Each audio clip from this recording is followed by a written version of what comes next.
Royce Lewis is unstoppable. We'll talk about him, fire up another prospect spotlight, and preview Week 14 up next on a Kokomo Friday. Alcantara, Soroka, you look so good in Boca. Peralta, Manoa, bounce back for Aarondola. Giolito, Castillo, Yoshida, Monte Carlo, and Fado. Value so high, but ADP so low. Frank Love's hip some kind of Joe. Now let's get on with the show.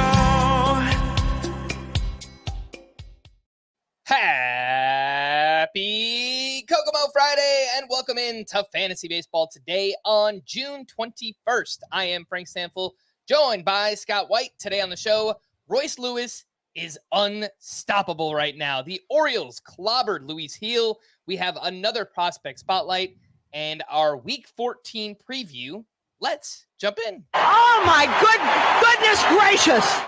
Oh my goodness gracious indeed. That's all you can say after the Orioles destroyed Luis Gil. Yes, one of the big pitching heroes all season long took a real heel turn here on Thursday.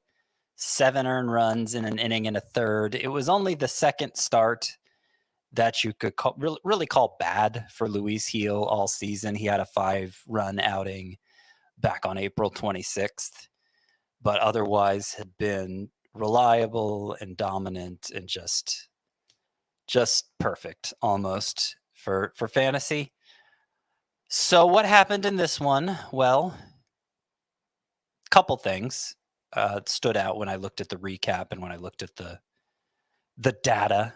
For one thing, he threw only 57% of his pitches for strikes, which is really bad and more reminiscent of how he was looking in April. And he said he was missing with his pitches and they took advantage. So, a lot of it just had to do with location. It's not like the velocity was down. In fact, the velocity was up on his changeup, maybe too much, you could argue, creating less separation. But more Luis Gil thought he was missing his spots, and he said he'd look at the video and get to the bottom of it, and didn't seem particularly concerned. Also, Ryan O'Hearn said, the Orioles had faced Luis Gil earlier this season. Gil had gotten the better of them. He said they learned from that and came up with a game plan to try and hit low line drives, not home runs. And so obviously that approach seemed to work. I don't think this really changes the evaluation of Luis Gil as long as it remains just this one start in isolation. Things happen. The bigger concern is he going to have to run it? Is he going to run out of innings at some point, or are the Yankees going to have to back off of him at some point to preserve some innings for the playoffs? Those are all fair questions, but I don't think this start really changes anything for now. I agree. One start in isolation. We'll see if anything comes after this start, if it starts to snowball or anything like that. He is technically in his rookie season. It wouldn't surprise me if he hits some kind of rookie wall at some point, or maybe the league starts to adjust to him. We've kind of seen something happen like that with Jared Jones. Different pitchers, but again, a young pitcher would not surprise me, but obviously a pretty rough one here from Luis Gil, and let's see where he goes from there. Who did all the scoring for the Orioles, by the way? They went into Yankee Stadium. They took care of business. They won 2 out of 3 in a very important series. They put up 17 runs on 19 hits in this game. Gunnar Henderson, 3 for 5 with 2 doubles and his 12th steal. Ryan Mountcastle, 3 for 6 with 2 doubles, 3 runs, 4 RBI. Anthony Santander, 2 for 5 with his 19th home run, 10th so far in the month of June. And Cedric Mullins, 2 for 6 with his 7th home run. Last 11 games, hitting much better. 324 batting average, 1 home run, 3 steals for Cedric Mullins. Anything that stood out from the Orioles lineup, Scott? Anything that you'd like to add, or we keep it moving? No, I mean, obviously they hit well. I don't think it was any. I don't think an Orioles hitter did anything that changes my evaluation of them either. Obviously, Santander has been on this power binge for a while lately. Nothing we haven't seen from him before, and I don't think anyone was doubting that we'd see it again at some point. So it's happening. Enjoy it. But otherwise, just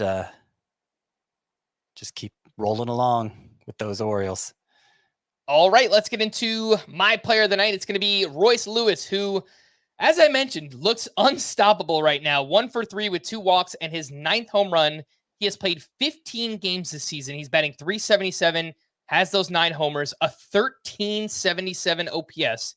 He's played 85 career games, Royce Lewis, .319 batting average, 26 homers, and a .993 OPS. Former top prospect in all of baseball, transcendent talent. We are seeing that right now. Let's play a game, Scott. Drafting rest of season.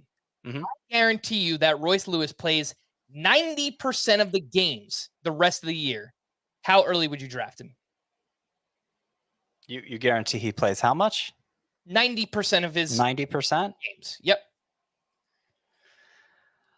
Well, I haven't lined up all the players to see how many need to go ahead of him. But if you're guaranteeing that kind of playing time, I would think round 2, probably the back half of round 2. I mean, it's been amazing. Don't get me wrong. Like, I don't know if that's considered a slide or not, saying the back half of round 2. No, I think that's pretty awesome. I would guess some people would take offense to that just because, it's 8 home runs in 15 games since returning. Yeah. And he entered with 15 home runs in his last 30. Like, he entered this season 15 home runs in 32 games, playoffs included. And somehow he has managed to improve that pace since returning. And so that's incredible. He's not going to average a home run every other game for the rest of the season. I feel confident saying that. But there should be no debating whether Royce Lewis is a stud or not. It's just, how much do you want to safeguard for injury, which you were kind of eliminating in that exercise, and where does he fit among the other studs? Those are really the questions right now for Royce Lewis. All right, so let's reverse course a little bit. Let's include injuries, and let's talk about that, because that is the only thing that can stop Royce Lewis. I think that's pretty obvious to say at this point. Would you look to sell high? I had people tweeting at me on Thursday saying they would take Royce Lewis over Rafael Devers and Ellie De La Cruz rest of season. So if there are people out there that think that, you might be able to turn Royce Lewis into a first-round talent or a borderline first-round talent. Yeah, sure. I think that's worth exploring. I would rather have Rafael Devers and of course Ellie De La Cruz, especially in roto leagues. I think, in terms of statistical production, Lewis is more comparable to Devers than De La Cruz, who's just a singularity in fantasy right now with what he does specifically. And I think it would be hard for Lewis to be a better version of Devers, because Devers is already so consistent, first or second round pick, basically since his second year in the majors, right? And so, like, to bet on Lewis being better than that leaves very little margin for error, I would say, because it's already so high end. He could be. I don't think it's crazy to say I'd rather have Lewis than Devers. I just don't think there's a lot of upside to saying that. There's more downside than upside to saying that, given Lewis's injury history and given how good Devers already is. So I don't know that I guess I'd kind of want like a couple players maybe if I were to do that. Just, well, I don't know. Is that realistic? Like, Lewis for Austin Riley, maybe that's more realistic. I know Austin Riley's been hotter lately. His full season numbers are still well below expectations. Like, could you trade Lewis for Riley and something like that? That's a trade that would definitely appeal to me. I don't know how realistic it is because I haven't explored the possibility. I don't have Royce Lewis anywhere. Neither do I. But I could see it working for other people. Yeah. So it's something that you could look into. Again, the injury history, the track record there of injury is very extensive for Royce Lewis. And We're not saying something's going to happen, but it wouldn't surprise me. So I'll just throw that out there if you want to try and cash in now. And when I say cash in, that means getting a top 2 or 3 round player rest of season. If you can't get one of those guys, then I probably would just stick with Royce Lewis and reap the benefits as long as he is healthy. It's Friday. Let's get into another prospect spotlight. It's time to discuss some of the prospects who are catching our eye from a fantasy perspective, thanks to our sponsors at Hyundai, where they're thinking about every step of your journey out on the road. Back-to-back weeks talking about Tampa Bay Rays. This time, it's Shane Baz. Notice I didn't say Tampa Bay Rays prospects. We are cheating a bit because Shane Baz no longer qualifies as a prospect, barely. But it's been quite the path for Baz, 25 years old, one of the top 10 or 15 prospects overall entering 2022. Made 6 starts with the Rays that year, but he had Tommy John later on in September of 2022. He missed all of last season and just now is getting back into rhythm at AAA. His last 4 starts there, including tonight, Thursday night, when we're recording this, it's a 1 ERA on the nose, 1.22 whip. So walks have been a little bit high for Shane Baz, but 28 strikeouts over 18 innings over his last 4 starts. And Scott, remind everybody of the skill set here with Shane Baz, the pitch mix, and when we might see him with the Tampa Bay Rays. So I think it could be soon. He was optioned rather than activated once he completed his rehab assignment for Tommy John surgery. A, because the Rays didn't really have an opening for him. B, because he didn't look quite ready yet. But the production has improved over his last 3 starts. He's back to averaging 96 on his fastball, peaking at 99, which is where he was before the Tommy John surgery. He's back to getting a ton of whiffs with the slider. The curveball, he hasn't been throwing it as much. And those 2 pitches, the slider, curveball, they play well off each other. They both had like a 40% whiff rate when we saw him in the majors before. And just a reminder of how good Shane Baz was when we saw him in the majors before. The career numbers are one thing, but the final start, the 9th of his major league starts, was horrible. And then he had Tommy John surgery. So I think we can throw that one out. The first 8 major league starts, Shane Baz had a 2.61 ERA, a 0.97 whip, 10.9 K per 9. He was considered the 2nd best pitching prospect by most publications heading into the 2022 season, behind only Grayson Rodriguez. So, and he looked like he belonged, clearly. Over those first 8 starts, he looked like he belonged.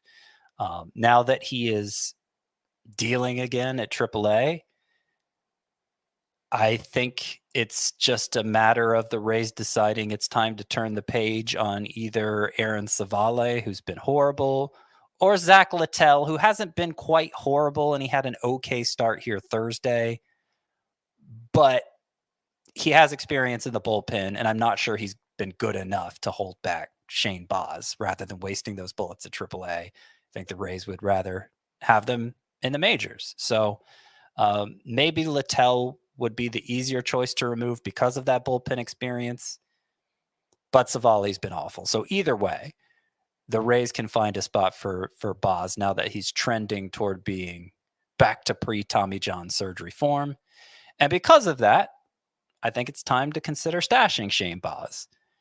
I don't know that in your standard 12-team league you can make room for him. We talked all season long about how deep pitching is and how hard it is to squeeze another one on the roster if you're not totally sold on him. And, we don't know exactly when Baz is coming back, but there's a ton of upside there. And if you do find yourself in a position where you're hurting for pitching, it wouldn't be a bad idea. I'm to the point now where I'd stash Shane Baz over Christian Scott. Professional broadcaster. My next question, who would you rather stash, Shane Baz or Christian Scott? So you heard it there. Scott is going with Shane Baz. That was very confusing because I said Scott. Yeah, I know. Scott, I'm a traitor to Scotts everywhere. Scott White would like to stash Shane Baz over Christian Scott, the player. That is what I would like to say. Shane Baz, 54% rostered, so could be out there. I think what makes this even more likely to happen soon, especially if those pitchers continue to struggle, is that the Rays are 5 games out of a wild card spot right now. So they need to kind of turn it up right now. They need to get things back on track. And the way that Boz is pitching, it looks like he would help them get things back on track.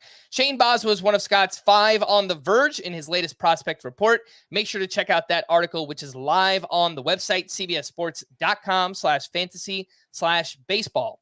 Thanks again to Hyundai for sponsoring this segment and the show. Learn more at HyundaiUSA.com. Quick reminder to download and follow our 5-minute podcast, Fantasy Baseball Today in 5, wherever you listen to podcasts. We have a bonus prospect episode coming out every Saturday of the season. Let's take our first break, and when we return, the news and notes right after this. Have you heard of semaglutides? Ozempic, Mounjaro? Hartman, this could be dangerous. Let's do it. South Park, The End of Obesity. New exclusive event, now streaming. Exclusively on Paramount Plus. Welcome back in. News and notes. Aaron Judge returned to the lineup after missing 1 game with that left hand injury. He finished 2 for 3 with his 27th home run, added 3 RBI. Looks like the hand is good to go. So good news there on the Aaron Judge front. Astros manager Joe Espada said he's hopeful Kyle Tucker will be ready to begin baseball activities this weekend. He's been out since June 4th with a right shin contusion. CJ Abrams has missed 2 straight due to a cyst on his left wrist. Hopefully he's good enough to return this weekend because the Nationals are in Colorado, and obviously we don't want to miss out on those games. Zach Gallen is scheduled to throw another simulated game early next week and could be reinstated from the IL shortly thereafter. Jordan Westberg was back in the lineup Thursday after missing 1 game with a hip injury. Gleyber Torres was removed due to tightness in his right groin. Aaron Boone noted that he was taking a cautious approach and that the issue isn't expected to be serious. But I don't know that we can ever trust anything the Yankees say when it comes to injuries. Hopefully he's right, and Gleyber Torres is fine. Nolan Jones has missed 2 straight because of an illness. Max Kepler exited Thursday because of neck spasms. Jose Soriano was placed in the IL with an abdomen infection. Kyle Gibson is likely to make his next scheduled start Tuesday against the Braves. Robert Gasser will undergo season-ending elbow surgery, not known if it's Tommy John or the internal brace procedure, but he is having elbow surgery.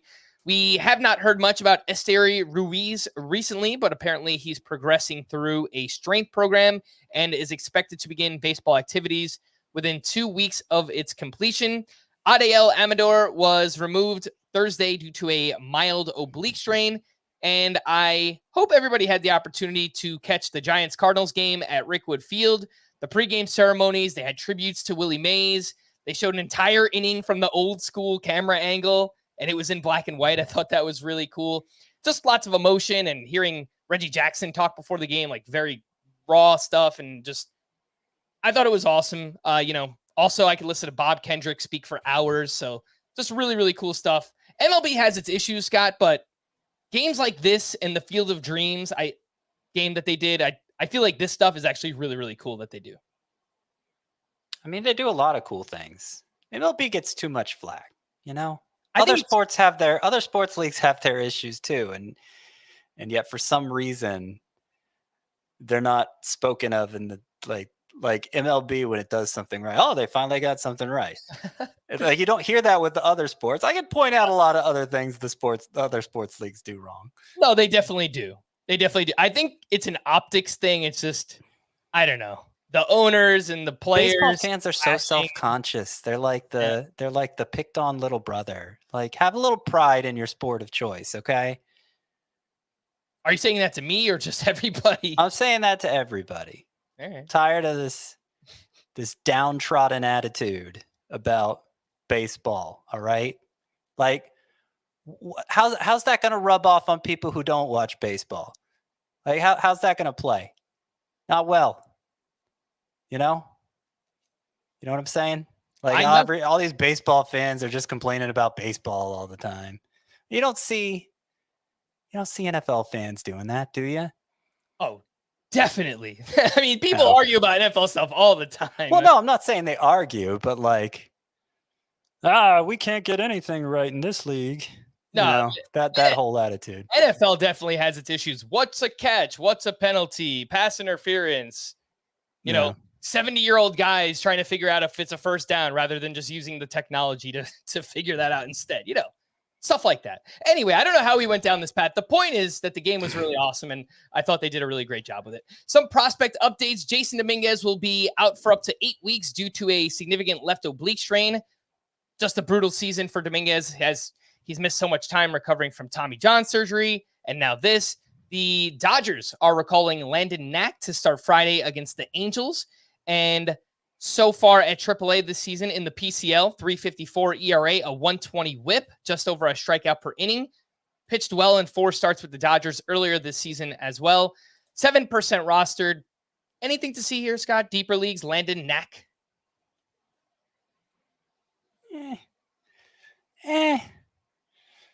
I don't know. I mean, is he going to stick around for more than one start? Clayton Kershaw just had his first rehab start. It went well. It's going to be close to a month before he's major league ready. I guess Knack could make a handful of starts and perform decently, but I'm not I'd rather pick up Shane Baz if given the choice. It's 100%. A lot of other pitchers I'd rather pick up. Yeah. In 12-team leagues, I don't think it matters. 15-team mixed, NL only, stuff like that. We're scrapping the bottom of the barrel. He could make an impact. Again, that's Landon Knack. The Astros are promoting one of their top pitching prospects, Jake Bloss, to make his debut Friday against the Orioles. And I will fully admit, I had not heard this name a single time in my life before Thursday. He is 22 years old, 3rd-round pick in last year's draft. Pretty aggressive promotion. He's made 12 starts in the minors this season, 8 of those at AA. Overall, a 1.74 ERA, a .82 whip, just under a strikeout per inning. Looks like he has a plus slider, above average fastball and curve. Anything to see here, Scott, with Jake Bloss of the Astros? Yeah, this isn't somebody that had really come under my microscope either before this move, but obviously that 1.74 ERA between 2 levels stands out. Less than a strikeout per inning, and it gotten worse, the strikeout rate, the swinging strikes since the move up to AA. And what I find interesting about that is Jake Bloss is somebody who the Astros picked out for his low release point and have had him focusing on firing in fastballs at the top of the zone. Comes in at that optimal angle that hitters have a really difficult time lining up their bat path with that. Usually that translates to a lot of whiffs. It hasn't in Bloss's case, even at AA. But it's led to very few hits. The batting average against him is insanely low. So it's a little unconventional in that way. Jake Bloss, he's not the normal vertical approach angle fastball guy. Lack of hits comes along with that, but normally you see more strikeouts. So I'm not sure how it's going to go. I wouldn't be sure how it's going to go even if he had the strikeouts, of course. But I guess I'm saying I'm a little more skeptical than I would be if he had a high strikeout rate to go along with that 1.74 ERA. So we'll see. We'll see how it goes for Jake Bloss. I'd rather have Knack than Bloss. There you go. We're scraping the bottom of the barrel here. Deep league stuff, but another thing. Welcome to the big leagues. You got to face the Orioles in your season, in your major league debut. That's pretty rough. But if he pitches well against Baltimore, there could be something there. So let's see what Jake Bloss can do on Friday. And I do want to quickly ask about Twins prospect Brooks Lee, who is raking at AAA right now. On Thursday, he just went 2 for 5 with a double dong, 5 RBI, 12 games at AAA, 346 batting average, 4 homers, 4 doubles, and OPS over 1,000. He's played shortstop, third base, second base in the minors. Do you think we are going to see Brooks Lee up with the Twins soon? And does it matter for fantasy? Well, I think the safe money for any hitting prospect, it's been true for a few years now, but it's been reinforced all the more this year, is to presume it won't matter. when they get called up. I'm not saying no hitter will ever get called up and deliver good numbers right away again. That will happen for somebody at some point. But it didn't happen for Wyatt Langford or Jackson Chorio or Jackson Holiday. And Brooks Lee isn't a prospect on the caliber of them. It hasn't happened for basically any hitting prospect. Even Jackson Merrill, he was decent. Obviously, he's gone on a power binge lately, but it took a couple months for us to start seeing like actual good production from Jackson Merrill. So for the most part, they've all been misses, all of them. And so I don't think it's wise to bet on Brooks Lee being the exception, even if he gets called up. I don't know that he'll get called up. I was trying to figure out how that would work because the Twins are already having a difficult enough time finding at-bats for Jose Miranda, who is producing when he's in the lineup. But I guess they don't want to use Miranda at second base. Willie Castro's mostly playing second base. They could bump Willie Castro to the outfield, maybe slot Brooks Lee in there. It would be a little surprising to see him leapfrog Edward Julian, who I know the Twins, they at least talked like they didn't want to send him down. Like it wasn't, they didn't send him down because of performance. They sent him down because they had to send somebody down when Royce Lewis was activated. And that's the tone they took with that. And I know Julian hasn't exactly set the world on fire at AAA, so I'm not saying it's unthinkable Lee could leapfrog him, but it would be a little surprising, I guess, if he did. And then the other thing, okay, what kind of prospect is Lee? Well, he's a hit over power prospect. I know he hit the 2 home runs here on Thursday, but you look at the batted ball profile, the exit velocity readings, they're actually pretty bad this year. They were okay last year. He hits the ball to the opposite field a lot. So I could see him profiling as a good source of batting average, probably not somebody who's going to be hitting 25, 30 home runs with great regularity in his prime. But, the batting average is the harder stat to predict. Somebody actually achieving a high batting average consistently in the majors. So that's a reason to be skeptical of Brooks Lee being an impactful fantasy player too. Certainly it's within the realm of possibility. He was a high draft pick last year, but I'm not pushing people out of my way to go grab him on the waiver wire, I would say. All right, let's talk. Is that more information than you needed? No, we basically just gave people 2 prospect spotlights in one episode. So basically, yeah, because I thought you texted me saying, we could do Brooks Lee instead of Shane Baz. So I thought that's what we were going to do. So I came up with a lot of stuff to say about Brooks Lee. Well, you never responded, so I was busy, Frank. Come on, man. Come on. I'm the top priority here, Scott.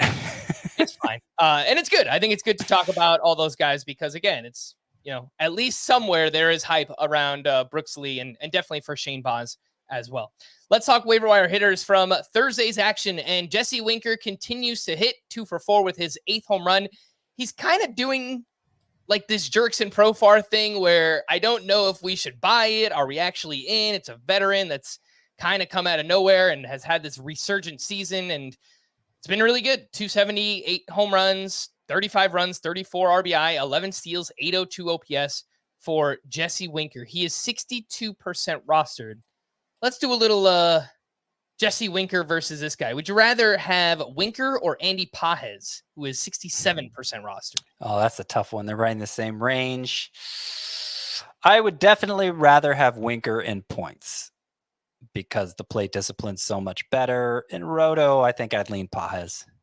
What about Winker versus Cedon Rafaela, who has outfield eligibility? Winker. We just spoke about Jorge Soler yesterday, who's turned things on in June. Would you rather have Winker or Soler? Winker. All right. So there you go. I think he's kind of bordering on an ad in 3 outfielder leagues. So especially in points leagues where, again, that plate discipline has been really good. Yeah, he's bordering on it. A lot will depend if he can come anywhere close to sustaining his current steals pace, but the hitting does not appear to be dropping off. In fact, it's actually getting better. So Yeah, Winker might remain fantasy relevant all season long. Let's talk about Carlos Santana, who has hit well for quite some time. 3 for 5 with his 12th home run.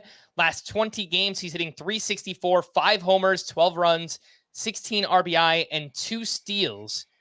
Carlos Santana is 31% rostered. I think he could be a totally fine corner infield option in roto leagues. Would you rather have Santana or Andrew Vaughn, who's been pretty hot? Well, I have Vaughn as a sleeper hitter for this upcoming week, and I don't have Santana. I had Santana for this past week, so that's worked out.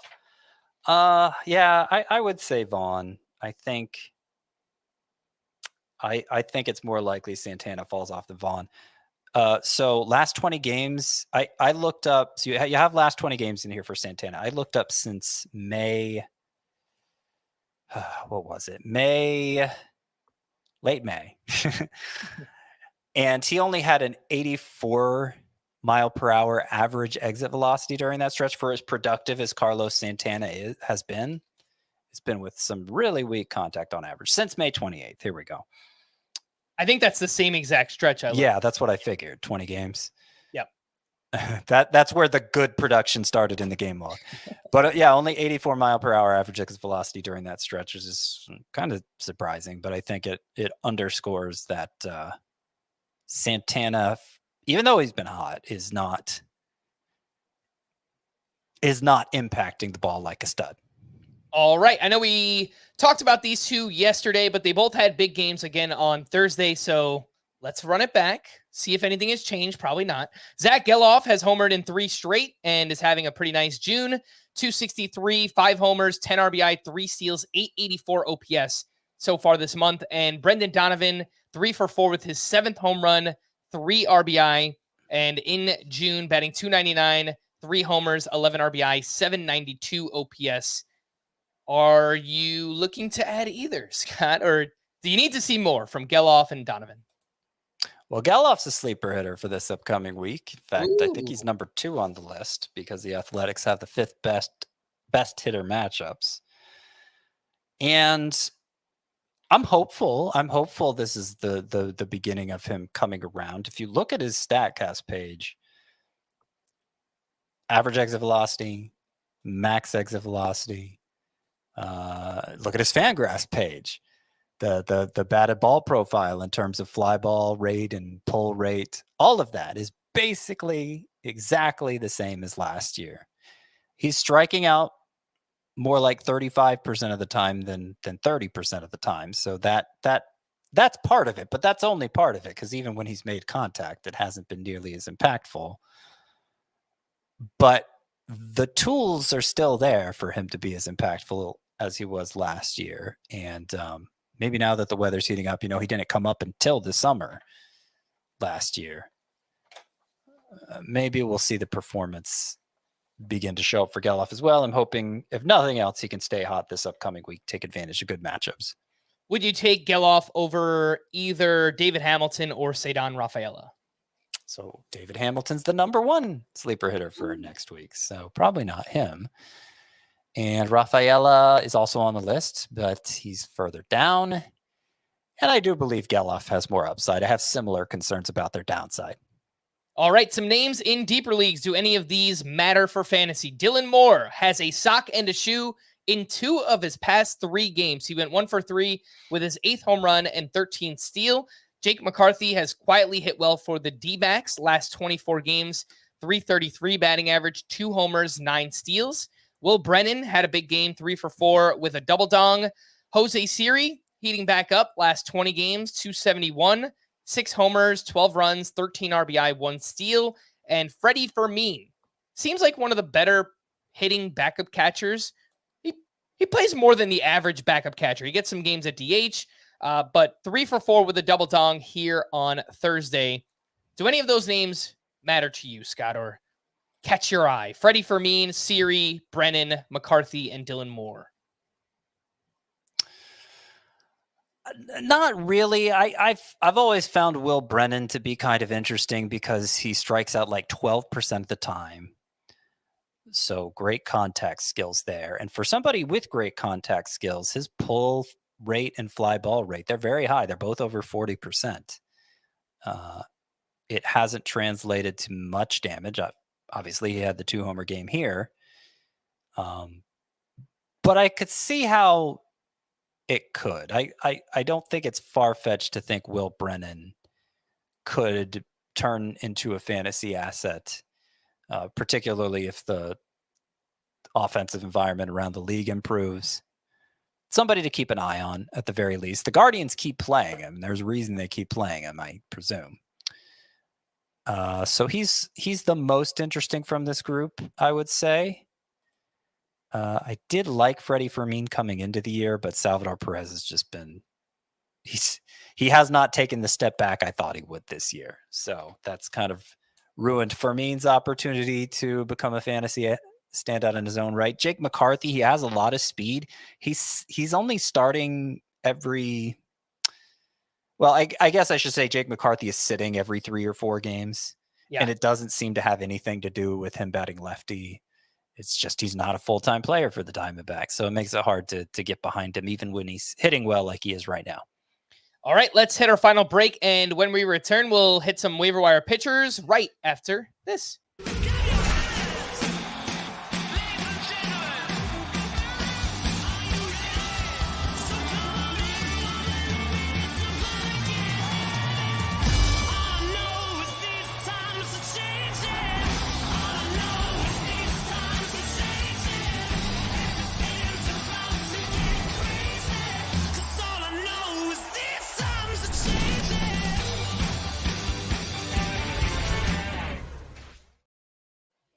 Welcome back in. Let's talk waiver wire pitchers. I don't think we have much interest in these guys, but quickly ask anyway. Zach Littell, you mentioned he bounced back with a solid start at the Twins.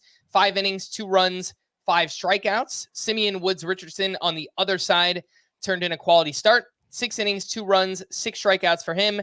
Logan T. Allen, a quality start up against the Mariners. 6 innings, 3 runs, 4 walks to 2 strikeouts. Meh. Any of these guys catch your eye? Logan Allen, Simeon Woods Richardson, Zach Littell. Yeah, I'm still trying to decide if there's anything to see here with Simeon Woods Richardson. He puts the ball in the air a pretty good amount, but not so insanely high that you could understand him having a low batting average against. Whiffs are not anything particularly special. So I guess I'm leaning no, but he does keep delivering outings like this, and it makes him hard to dismiss completely. I'll keep an eye on him. I'll monitor his progress, let you know if anything begins to pop for Woods Richardson. One thing that stood out to me, I didn't realize this, but he has RP eligibility. So a SPARP in a points league, Simeon Woods Richardson, could help with his value. So keep that in mind in the right matchups. Couple names in deeper leagues. Ryan Nelson has a quality start in 3 of his last 4. He was at the Nationals. He threw 7 innings, 2 runs, 2 strikeouts, 2 homers allowed. Chris Flexen, a quality start against the Astros, 6 innings, 1 run, 6 strikeouts. And Mitch Spence, who pitches for the Oakland A's. He was facing the Royals, 6 innings, 2 runs, 7 strikeouts in that one. Deeper league stuff here, Scott. Anyone matter here? Mitch Spence, Chris Flexen, Ryan Nelson.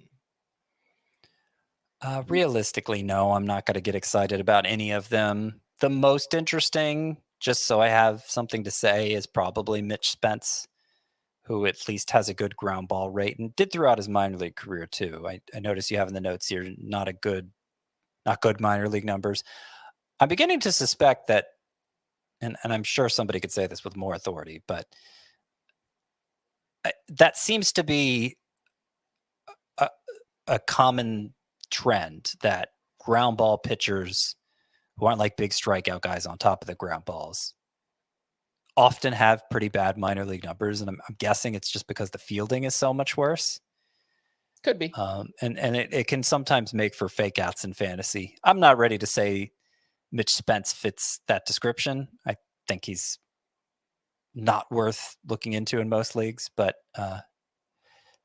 sort of like Simeon Woods Richardson. He keeps having starts like this. Yeah. And if you're in the deepest leagues, the matchup next week for Mitch Spence at the Angels. So if you are desperate, that's something that could potentially work out for him. Before we hit our Week 14 preview, I do want to give some shine to a pitcher we haven't talked much about, and when we do, we're kind of wishy-washy. I don't know. Maybe Gavin Stone is just good. He pitched well in Coors Field, 5 1/3, 2 runs allowed, 7 strikeouts, had 15 whiffs on 77 pitches. He leaned into the fastball and the changeup. Those accounted for 82% of his pitches. It kind of feels like that was the game plan for the Dodgers pitching staff in this series, because that's exactly what Bobby Miller did as well.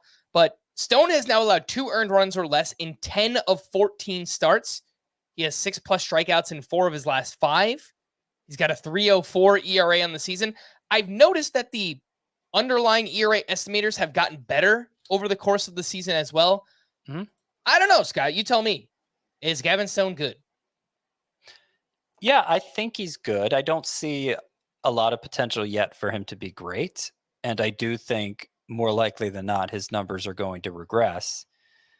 But are they going to regress so much that he's losing his job and nobody wants anything to do with him in fantasy? Is he going to go all Zach Littell on us? Probably not. I think, especially since the slider, he's developing it into more of a weapon to go along with that great changeup he has. Now, he did go mostly fastball changeup in this start. Combined 82%, he threw those 2 pitches. But that's probably the right approach at Coors Field. You don't want to lean too much on breaking balls because they're going to be most devastated by the thin air. And yet, the few sliders he did throw, he got 3 whiffs on them. So it wasn't. It's not like it had no effect. And I like the way he's been working that in. So yeah, I think Gavin Stone is trending the right direction developmentally. Not surprising given the organization he's in. And if he happened to be available in any of my leagues, I don't think he's that available, but I would not be so quick to move on from him if some shiny new toy appeared on the waiver wire, I guess. Yeah, Gavin Stone, 91% rostered, so not really out there anymore. He's been pitching well. It's about time we give some flowers to Gavin Stone. Let's preview Week 14 and start with the schedule for next week. 15 teams have 7 games, so a pretty loaded week worth of games for next week. 12 teams have 6 games, and 3 unlucky teams have 5 games. The Mets, the Astros, and the Rockies. All 5 of the Rockies games next week are on the road, which is gross. Starters fit these fringy 2-star pitchers, and I use the term fringy very loosely here because there are some big names that I have on this list, but I think there are 17 must-start 2-start pitchers next week, which is about as big of a number as there's ever been. Sounds like a lot. Well, yeah. Is Garrett Cole on that list? He's at the Mets and at the Blue Jays. Yeah, I have him as a must-start. 2 good matchups, or at least pretty good matchups, and he's Garrett Cole. So let's not shy away from him in a 2-star week just yet. Kevin Gausman is at the Red Sox, home against the Yankees, so pretty tough matchups. Yeah, I have him as less than a must-start. I'm not even including him in among the 17, but he's still an advisable start. What about his teammate, Chris Bassett? He's pitched much better, but again, the matchups at the Red Sox, home against the Yankees. Same thing. Brian Wu coming off his worst start of the season. Not a terrible start. It was like 4 innings, 3 runs. But the injuries, the pitch count, it's been a little weird. He's at the Tampa Bay Rays and home against the Twins. Yeah, I wouldn't say I'm totally sanguine about it, but it is his numbers are what they are, and he lines up for 2 starts, and the matchups are pretty good. So I'd have a hard time talking myself out of starting Brian Wu. Cole Irvin is home against the Guardians, home against the Rangers. So 2 in Camden, which usually pretty good for a lefty. Yeah, and so I guess I'd look into him in points leagues. I know he just had another bad start here on Thursday, and he's kind of come back down to earth after a good stretch. So I'm not eager to use Cole Irvin, but he is RP eligible, right? And like you said, two starts at home against good offenses. I could see doing it in a points league. Yeah, Cole Irvin does have that RP eligibility. James Paxton coming off one of his best start. Nope, definitively his best start of the season. Pretty good matchups at the White Sox, at the Giants. Yeah. Yeah, I think even if he would just lined up for one against the White Sox coming off the start he just had, he'd probably make the cut for me, even though I don't love him from a rest of season perspective. You know, as I often say, we're wading through the sludge here and hoping for a miracle. Michael Lorenzen at the Brewers, at the Orioles. I'm going to pass on that. I'm guessing the same for his teammate Andrew Heaney. Yep. Rather not. And Cade Povich, home against the Guardians, home against the Rangers. Definitely not. All right, let's talk about the 2-star pitchers that you do like, or at least you like enough to recommend on this segment. 5 names you have to add and stream. Yeah, because one is Tyler Anderson, who I definitely do not like. Yes. And I think you don't want to be caught holding the bag when his ERA regresses to all his ERA estimators, which are 4.50 to 5. And so it's I don't enjoy recommending him, but again, we're looking for opportunities at a miracle. He's done miraculous things, Tyler Anderson, all season long. And if the trend reverses against the Athletics and Tigers, then that's just horribly bad luck. So I think it's okay to use Tyler Anderson in those matchups, unless you just have good starters and don't have to resort to waiver wire pickups. Okay, even more than Tyler Anderson, I like Matt Waldron, who still somehow qualifies for this list. He's going against the Nationals and the Red Sox. Brandon Pfaadt has good matchups himself, Twins and Athletics. Again, those two I like more than Tyler Anderson. A little less than Tyler Anderson, I have Spencer Schwellenbach coming off back-to-back quality starts, a really good one last time out, and he has great matchups at the Cardinals versus the Pirates. So those are the 4 2-star pitchers that I'm firmly behind this week. In fact, I have them all in the advisable start tier of the 2-star pitcher rankings. None of them are points league only. Oh, I didn't mention Kyle Gibson. He is points league only. So there's a 5th one here. Kyle Gibson. Matchups could be better, Braves and Reds, but Kyle Gibson has been very reliable, good innings eater. I think for points leagues, that extra volume with the second start, it's worth using Kyle Gibson. Okay, 1-start options here. Reese Olson, hopefully he's back on track. Good matchup at the Angels. Mitchell Parker at the Rays, who strike out a lot against lefties, especially. Not that they're a great offense to begin with. Jonathan Cannon. 2 great starts in a row. He gets the Rockies in Chicago. I don't know how I feel about Jonathan Cannon overall, but it seems like the right matchup to take advantage of the little streak he's on right now. Chris Paddock at the Mariners, who are the most strikeout prone team, especially strikeout prone against righties. In fact, he had a 10 strikeout performance against the Mariners earlier this season, did Chris Paddock. Oh, and I got to replace Jose Soriano now because he just went on the IL.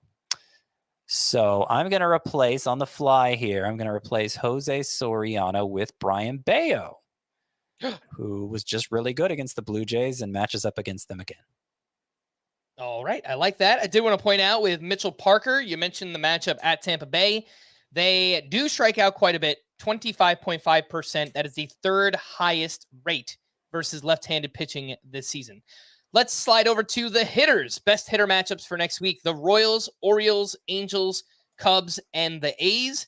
Worst hitter matchups, Mets, Marlins, Rockies, Pirates, and the Mariners. With that said, who are your favorite sleeper hitters for week 14? David Hamilton is number 1. No, the Red Sox aren't among the teams with the best matchups, but their matchups are okay. Mainly, though, all righties. All 6 of their games are against righties, so I expect David Hamilton to play all of them and keep stealing a bunch of bases. Let's take advantage of the righty-heavy schedule. Also, Wilyer Abreu, set to come off the IL this weekend. We want to make sure it actually happens, of course. But if it's a bunch of righties, I expect him to be in the lineup every day. He was kind of getting to the point where he was starting against lefties too before he went on the IL, and was coming close to being a must-start outfielder in fantasy was Wilyer Abreu. So I think the matchups support putting him in your lineup right away, especially in 5 outfielder leagues. I already mentioned Zach Geloff on this list, with the Athletics having the 5th best hitter matchups, and he is not the only Athletic here.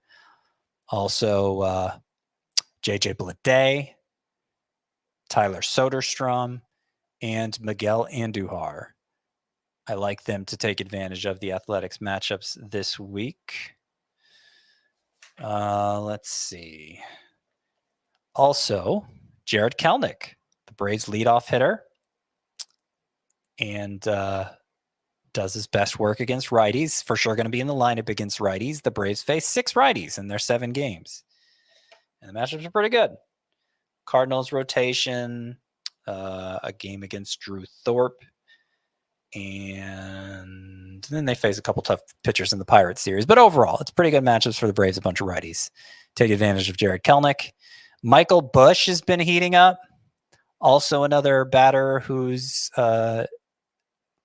struggles against lefties. You'd rather not start him against lefties. But the Cubs, 7 games against righties. At least as things line up right now.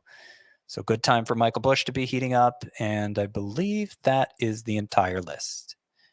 All right, let's wrap up with some leftovers, and we will quickly run through some pitchers. I got 3 names, 1 good, 2 of them are bad. Seth Lugo, a quality start at the Oakland A's, 6 2/3, 2 runs allowed, had 8 strikeouts. Luis Castillo got knocked around at the Guardians, 5 innings, 5 runs, 2 homers allowed there. And Mackenzie Gore was a big riser for me earlier this week in the rankings. I didn't mention because we only have 3 players to choose from, but he had a rough start against the D-backs. They're really good against lefties. 5 innings, 4 runs, 7 strikeouts. Still had 14 whiffs.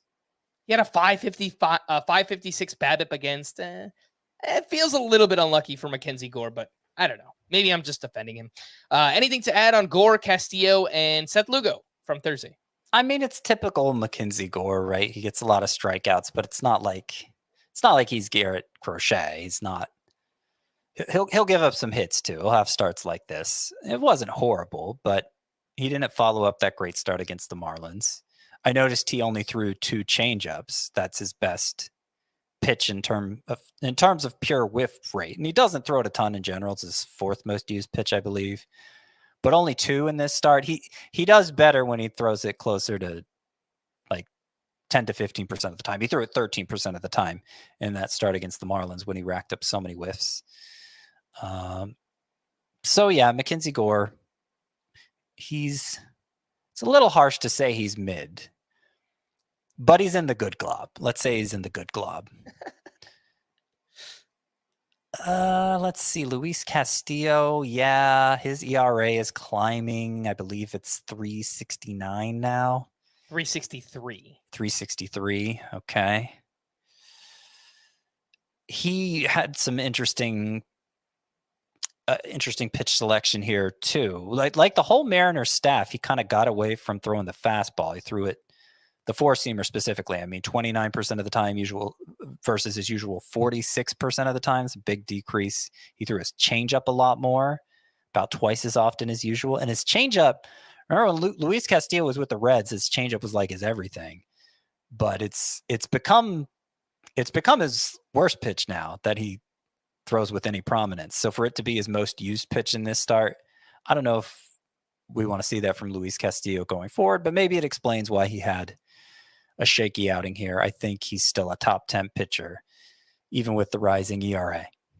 Some hitting leftovers. Lane Thomas has hit very well since returning. 23 games, 272 batting average, 6 homers, 17 runs, 14 RBI, and 5 steals.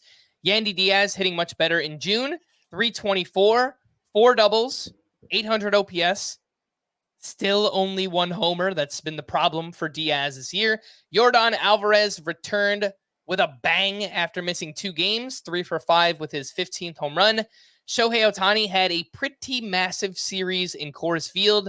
8 hits, 3 doubles, 2 homers, 6 runs, 7 RBI, 1 steal. Awesome stuff from Ohtani, who is now leading off. Freddie Freeman has turned things up in a big way in June, batting .354, 5 homers, 2 steals, and 1146 OPS.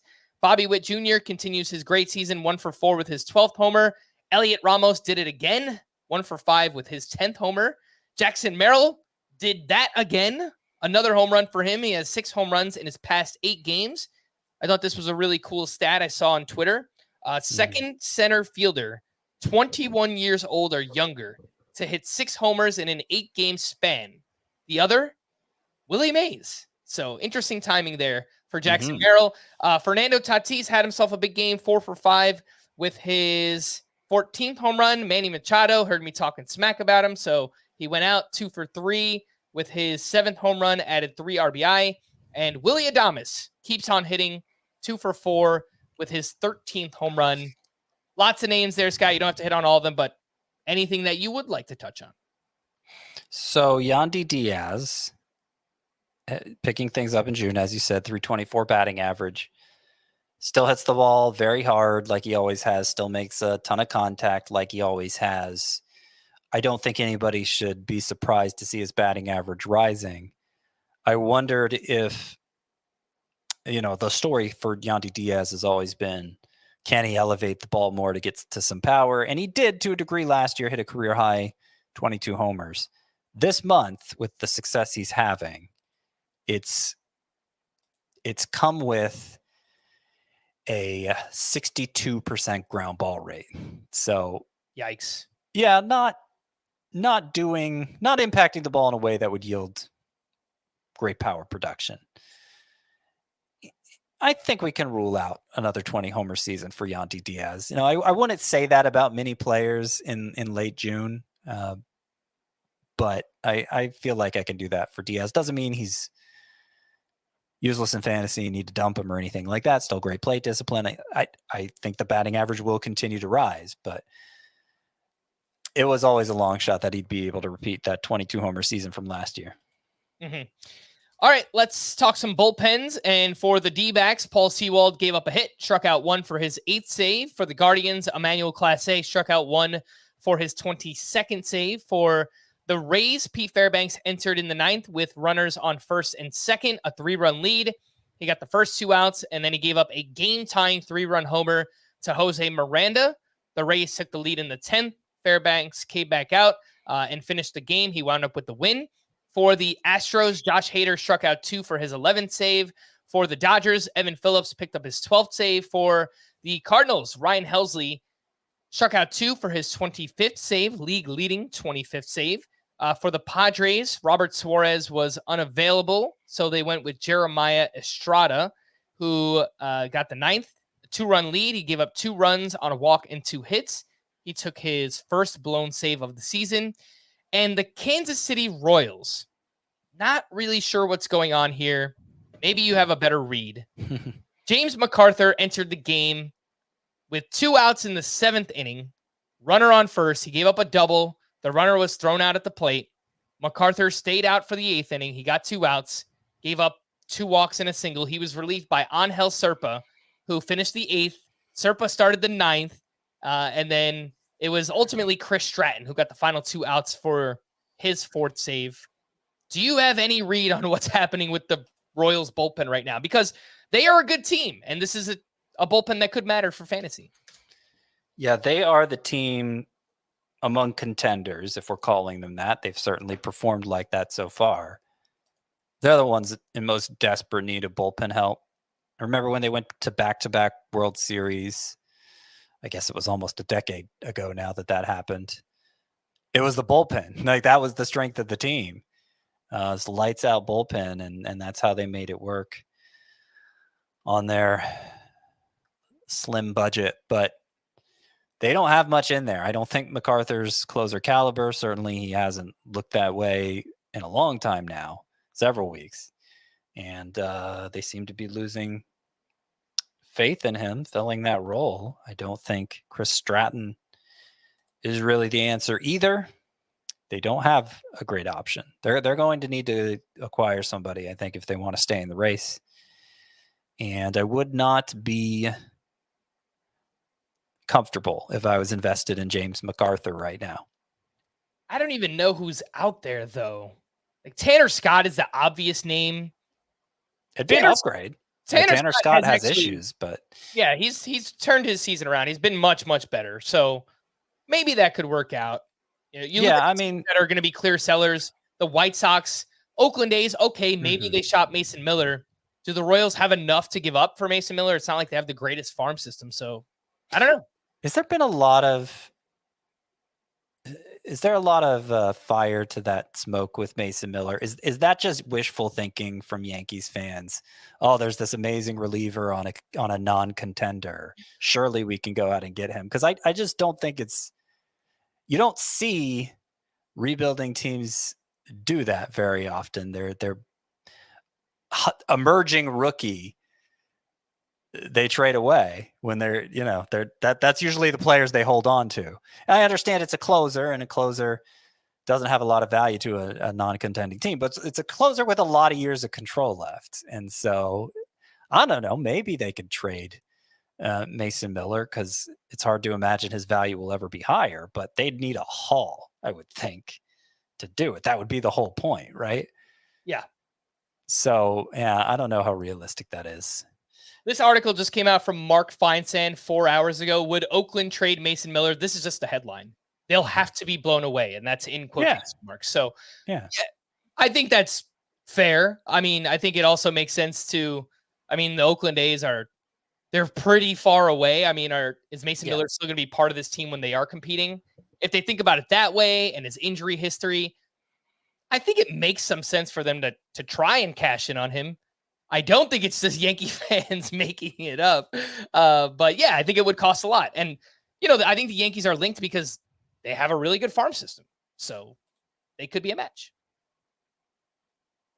We'll felt like I needed to defend all of Yankees fandom there, Scott. Either way, I don't think the Royals are getting Mason Miller. Probably not. Yeah, that's where this all started. To stream or not to stream on Friday. We spoke about this yesterday. This day sucks. One name that did get added, I don't know why he wasn't there yesterday, Chris Paddock at Oakland. So I think we feel pretty good about that, at least, even though last time out he faced Oakland and he wasn't good. But yeah, I mean, we're choosing among bad options here, and he emerges as the new clubhouse leader here, Chris Paddock at Oakland. Landon Jack versus the Angels, I could see it. Again, we're trying to make the best of a bad situation in this segment. That's the whole point. Just because Chris Paddock is our favorite streamer on Friday doesn't mean everybody should stream Chris Paddock on Friday. I love Chris Paddock, and he's going to dominate on Friday. Take that. It's possible. It's more likely him than any of these others. Yeah. We got to throw some conviction into it. Scott? Come on. I like realism. On Saturday, who do we have here? Scrolling up and down. All right, there are some names. We have Miles Mikolas is pitching better. He faces the Giants. Tyler McGill is at the Cubs. Jameson Taillon on the other side against the Mets. Drew Thorpe is at the Tigers. Mitchell Parker is in Coors Field. It's okay. I think Mikolas and McGill are actually fine. I think Parker's who I'd go with number one. I'm not as scared of Coors Field as I used to be. Okay. There've been so many good pitching performances there this year, and maybe his famous last words, and it's about to go all Coors Field on us, but it's a really bad lineup. I think pitchers are getting smarter about the way they pitch there. We talked about Gavin Stone, mostly just going fastball changeup in that start. Yeah, I think he'll be okay. He's mostly a splitter guy anyway. I think that should play well, of course. We didn't mention DJ Hers at Coors Field on Friday. We didn't. I mean, that was I called him the ultimate boomer bust pick when we talked about Friday's slate yesterday. I would prefer Paddock to Hers. It's pretty dangerous just because Hers is, he has one good major league start, and now we're going to start him at Coors Field. That's a little harder to justify. I found it, Scott. Sunday, Reese Olson against the White Sox. Yeah. Braxton Garrett against the Mariners. Mm-hmm. Jonathan Cannon at the Tigers. Okay. I Okay. like those three. That Jonathan Cannon at the Tigers start could ruin my Jonathan Cannon against the Rockies next week pick if it doesn't go well. So hopefully it goes well and we can continue to be as baffled by Jonathan Cannon as hitters around the league have been. All right, we're going to wrap there. For Scott, I am Frank. Thanks as always for tuning into Fantasy Baseball today. Please make sure to follow and leave a 5-star rating on Apple or Spotify. And we will be back again next week. Bye-bye.